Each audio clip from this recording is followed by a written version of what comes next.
Today we're going to finish up analytic proof. So this is part 2. You can pull yesterday's notes, but add today's date of May 12th. So these are the 3 pages we filled out yesterday, and these are the 2 pages we're going to fill out today.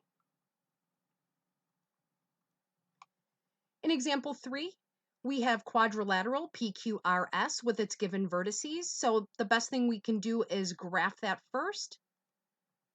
And there we can see it. We also have to eventually prove that it's a rectangle. So the method of proof, we want to be smart about this so that we can use our math and double dip. So having done this before, I think the best method is to use the slope formula, because then we'll be able to prove that we have a right angle. So we're going to start by stating our slope formula, change in y over change in x. And I'm going to just pick a side to begin with. So I'm picking side PQ. Be careful when you sub in, make sure you're starting with y and then x. This will reduce to 3 over 2. I'm going to go across to get its parallel side, so we're looking at SR. And when I do the math and reduce, it is also 3 halves. We're now going to look at the other ends, so side PS. And when I do the math and reduce, it's negative 2/3. And QR, we're going to get the same. So that tells me PQ is parallel to SR and PS is parallel to QR. So at this point, we can write a statement stating that we have a parallelogram. Remember, we're going to start by stating a fact. A parallelogram is a quadrilateral with 2 sets of opposite parallel sides. You would change that if you had used distance. We're going to state our facts. PQ is parallel to SR because they have the same slope of 3 halves, and PS is parallel to QR because they have the same slope of negative 2/3. Therefore, we know the quadrilateral is a parallelogram. We can also go right now to the proof. Once you have a parallelogram, if it has one right angle, it's automatically a rectangle. The slope will give us that. So again, I'm going to start with a fact. A rectangle is a parallelogram with one right angle, and perpendicular lines intersect to form right angles and have slopes with a product of -1. You can pick any slopes to talk about as long as they're consecutive sides.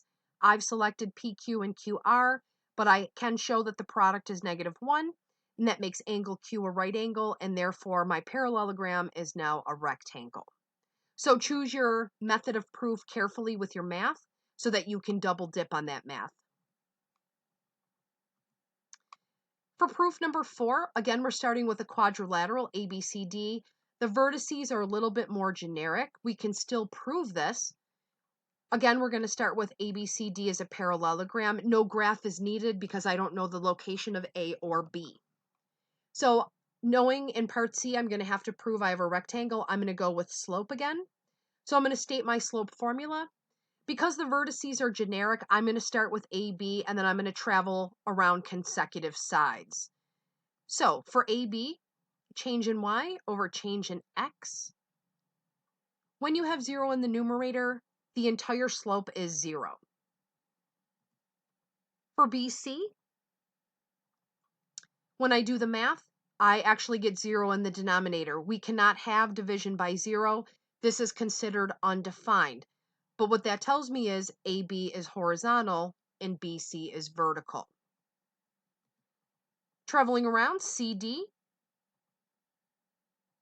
So when I calculate this, again, I have a slope of 0. And then side DA. Again, we have division by 0, so this is undefined. But I have 2 sets of sides that are parallel. So we'll go ahead and write our conclusion, stating that we have a parallelogram. We're going to start with a fact. We're going to support it with our math. And then we're going to make our conclusion.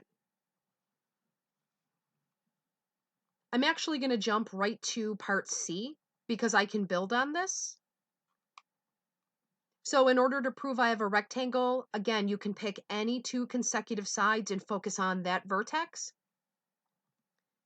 This is a special case because the product of these slopes will not be -1.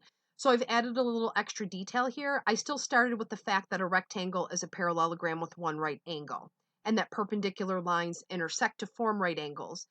But instead I said slope of AB is 0, which is a horizontal line, and slope of BC is undefined, which is a vertical line.